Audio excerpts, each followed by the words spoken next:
광주 백운고가차로 철거를 위해서 오늘부터 교통이 통제됐습니다. 차량 통제 첫날 평소보다 교통 흐름은 더뎠지만 큰 체증은 없었습니다. 검찰이 신안군청 군수실 등을 압수수색했습니다.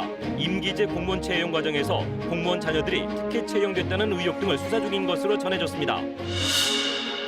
지난달 22일 파쇄 작업을 하다 숨진 고 김재순 씨는 평소에도 위험 속에서 홀로 작업을 해왔던 것으로 확인됐습니다.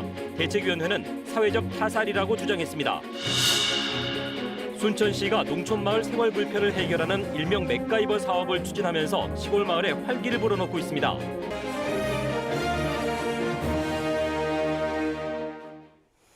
안녕하십니까. KBS 9시 뉴스 광주 전남권 소식입니다. 광주 백운고가가 31년 만에 역사 속으로 사라지게 됐습니다. 꽤 오랜 시간 철거 논의가 이어져 오다 지하철 2호선 공사를 계기로 백운광장 주변 도로 개선과 시설 정비가 진행됩니다. 백운고가의 역사와 그 일대가 어떻게 변화될지 최송현 기자가 보도합니다. 지난 1989년 설치돼 광주 교통의 관문으로 통했던 백운고가. 경전선 철로를 피해 백운동에서 주월동을 잇는 도심 연결고리 역할을 해왔습니다. 하지만 경사가 심해 교통사고가 잦았던 데다 주변 상권이 단절되는 부작용도 컸습니다. 10년 가까이 철거 논의가 이어진 백운고가는 도시철도 2호선이 백운광장 주변을 저심도 방식으로 통과하게 되면서 철거가 확정됐습니다. 오늘부터 고가 통행은 금지됐고 11월까지 철거가 완료될 예정입니다. 시민들은 아쉬움과 기대감을 내비쳤습니다. 많이 이제 일이 올라가고 다녔는데 이제 막상 없다 보면은 또 있다가 없으면은 또 좀 이상 아쉽죠. 다시 새롭게 지하도가 생기고 그러면은 훨씬 나아질 거라고 생각합니다.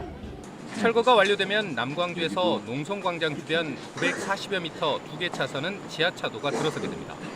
기존 9개 차로가 11개 차선으로 늘어나면서 교통 흐름이 개선될 전망입니다. 바로 옆으로는 도시철도 2호선 공사가 진행돼 2023년 말쯤 완공될 예정입니다. 광주시는 교통량 변화 등을 토대로 백운광장 교차로 개선을 추진하고 남구청은 도시재생 사업의 일환으로 주변 상권 활성화 방안을 준비 중입니다. 백운고가 탓에 단절됐던 200m 푸른 길을 육상 보행로로 연결하고 미디어 파사투와 푸드코트 등 다양한 볼거리도 만들 예정입니다. 유일하게 단절되어 있는 백운광장에 길과 길을 연결하는 브릿지를 조성을 해서 사람과 사람이 소통하는 그 소통 중심 공간으로 이렇게 조성할 계획으로 있습니다. 31년 만에 백운고가 철거가 시작되면서 백운광장 주변 환경이 어떻게 바뀔지 주목됩니다. KBS 뉴스 최송현입니다. 이제 걱정은 교통 불편인데요. 광주시가 대책을 마련한다고는 하지만 여파는 백운교차로 일대뿐만 아니라 주변 도로와 광주 시내 곳곳으로도 미칠 것으로 보입니다. 류성호 기자가 보도합니다. 철거 공사에 앞서 백운고가 통행은 오늘 0시부터 통제됐습니다. 오전 8시 즈음의 출근길, 광주대에서 넘어오는 차량이 도로 위에 길게 늘어섰습니다. 10분대 이상이 걸린 건데. 10분대? 예. 하지만 일일 교통량 14만 대로 평소에도 막히는 길, 우려했던 큰 체증은 없었습니다. 비슷하게 걸리는 것 같은데요. 아, 그래요? 네, 한 2분, 한 2, 3분 정도? 주변 도로로 우회하고 출근을 빨리 하거나 늦춰 교통량이 분산된 것으로 보입니다.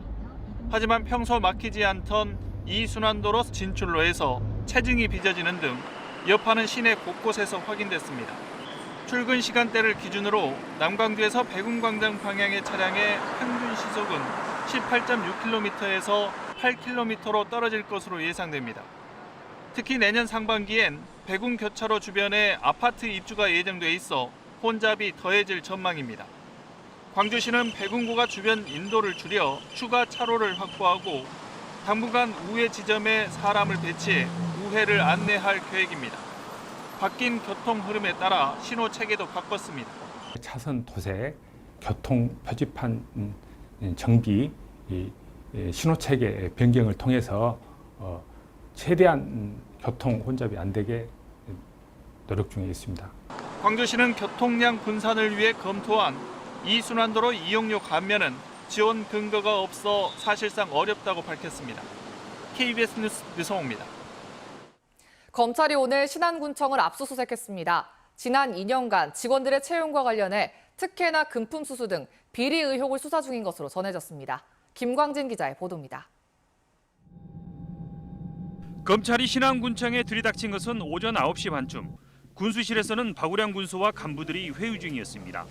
10여 명의 검사와 수사관은 군수실을 비롯해 행정지원과와 기획예산실 등 3곳을 압수수색해 행정지원과장의 휴대전화와 채용 관련 서류 등을 가져갔습니다. 수용들이 가져왔습니다. 좀 제가 말씀드린 입장이 안 됩니다. 이게 뭐 군수님 개입 정도는 모르니까 수사를 하는 거죠. 전혀 모릅니다. 검찰은 지난 2018년과 19년 박우량 군수 취임 이후 직원 채용 과정을 살펴보는 것으로 알려졌습니다. 일부 퇴직자 재고용 과정에 특혜가 없었는지, 그리고 채용된 임시직 공무원들이 군수 측근들의 자녀라는 의혹도 수사 중입니다. 첩보가 들어갔는가, 고소고발장이 들어갔는가 모르겠습니다만 그 내용으로 해서 이렇게 온 것 같습니다. 신안군은 박 군수가 금품을 받은 사실이 없고 채용 과정도 행정 절차에 따라 이루어졌다면서도 수사 상황에 촉각을 곤두세우고 있습니다. KBS 뉴스 김광진입니다. 지난 2월 코로나19 확진자의 개인정보를 유출한 광주시장 전 비서관이 직위 해제가 불가능해 삭감 없이 급여를 받고 있다는 KBS 보도와 관련해 광주시가 지방공무원법 개정을 정부에 건의하기로 했습니다. 광주시는 지방별정직 공무원도 수사나 재판을 받을 경우 직위 해제 조항을 적용할 수 있게 지방공무원법 개정을 행정안전부에 건의할 계획입니다. 지난달 22일 광주 하남산단에서 파쇄기 작업을 하다 숨진 26살 고 김재순 씨는 평소에도 위험 속에서 홀로 작업을 해왔던 것으로 확인됐습니다. 자체 진상조사를 벌여온 시민대책위원회는 중간조사 결과를 발표하고 김재순 씨의 죽음은 사회적 타살이라고 주장했습니다. 김혜린 기자의 보도입니다. 사고 발생 이틀 전 작업장 내부 CCTV에 찍힌 고 김재순 씨의 모습입니다. 김재순 씨 혼자 파쇄기에 제어판을 열어 컨베이어를 펼칩니다. 파쇄기 위에 올라가 분쇄구에 폐자재들을 모으기까지 하는데 이때도 역시 혼자였습니다. 고 김재순 노동시민대책위원회가 작업장 내 3일치 CCTV를 확보해 파악한 장면들입니다. 지적장애를 지닌 김재순 씨가 위험한 파쇄 업무를 2인 1조 작업 원칙과는 달리 홀로 담당해왔다는 사실이 확인된 겁니다. 날마다 고인이 휴지 파쇄기 제어판의 버튼을 직접 조작해서 휴지 파쇄기를 가동했는데요. 사전 시험 가동 및 점검이었던 걸로 보입니다. 회사 측이 선임인 사수가 없는 상태에서 김 씨가 시키지 않은 일을 하다 사고가 났다며 김재순 씨의 과실을 주장한 것과는 정반대의 결과입니다. 또 영상 분석을 통해 파쇄기에 비상정지 리모컨이 없었고 잠겨 있어야 할 제어판 역시 개방된 상태였다는 점도 확인됐습니다. 기자회견에서는 2년 전 태안화력발전소에서 아들을 잃은 고 김용균 씨의 어머니 김미숙 씨도 마이크를 들었습니다. 김미숙 씨는 2년 전 아들 김용균의 죽음과 김재순의 죽음이 다르지 않다며 산업재해를 막기 위한 중대재해기업처벌법 제정을 촉구했습니다. 사고 책임자들, 직접 책임자들 아니면 그 원청들 이런 사람들도 안전을 방치했기 때문에 당연히 그에 대한 책임을 물어야 되고. 대책위는 자체 진상조사를 이어가는 한편 광주지방고용노동청에 공동조사와 함께 동종업계에 대한 전수조사를 요청했습니다. KBS 뉴스 김혜린입니다. 순천시가 귀농귀촌을 꿈꾸는 젊은이들에게 집과 정착금을 제공하고 대신에 고령의 마을 주민들의 생활 불편을 돕도록 하는 사업을 진행해 주목을 끌고 있습니다. 이 사업의 이름은 맥가이버 사업입니다. 김혜정 기자입니다. 2달 전 순천 월등면 황지마을에 이사 온 서울 사람 김현철 씨의 하루는 마을 사람 안부 묻기로 시작합니다. 계세요, 할머니? 할머니 계세요?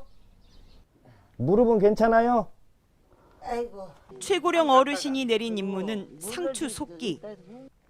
상추가 너무 많아. 저 지방 뽑으면 죽지. 아랫집 할머니 집에서는 전기 배선공으로 변신합니다. 누전이 되는 게 아니고 이게 전기가 부족한 거죠.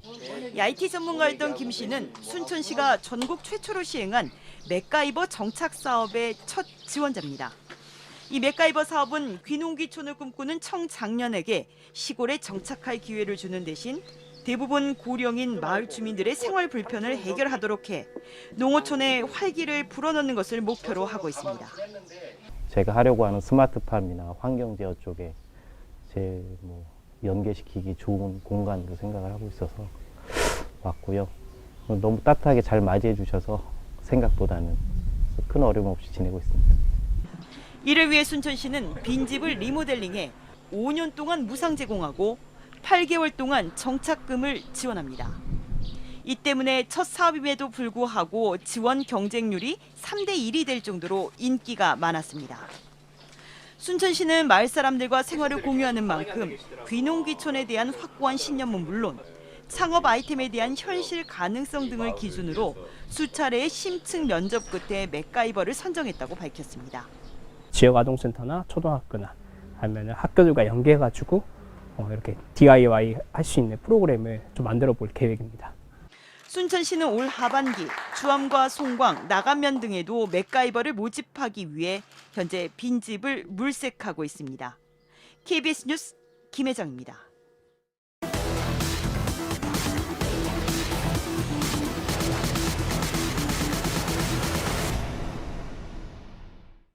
광주 북부경찰서는 음주운전 사고를 낸 혐의로 광주 동구청 소속 7급 공무원 A씨를 불구속 입건했습니다. A씨는 지난달 29일 오전 9시쯤 광주시 우남동 한 도로에서 음주운전을 하다 앞 차량을 들이받은 혐의를 받고 있습니다. 더불어민주당 광주시당이 부적절한 계약으로 물의를 일으킨 광주 북구의원 A씨를 윤리심판원에 회부했습니다. 더불어민주당 광주시당은 A 의원의 부인이 대표로 있는 업체가 북구청과 수의계약 10여 건을 체결한 것과 관련해 사실관계 확인과 징계 절차에 들어가기 위해 A 의원을 당 윤리심판원에 회부했다고 밝혔습니다. 더불어민주당 이계호 의원이 21대 국회의원 가운데 집을 가장 많이 보유하고 있는 것으로 조사됐습니다.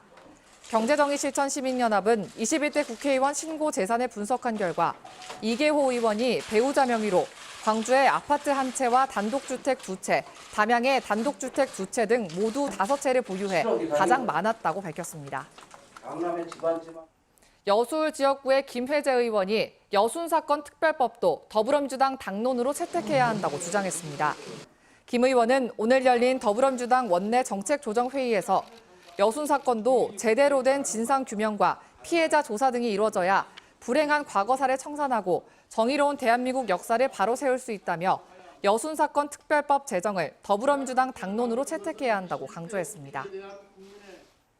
광주시 교육청이 운영비 보조금 등을 부당 수령 지급한 사립유치원들을 징계한 것은 정당하다는 판결이 나왔습니다.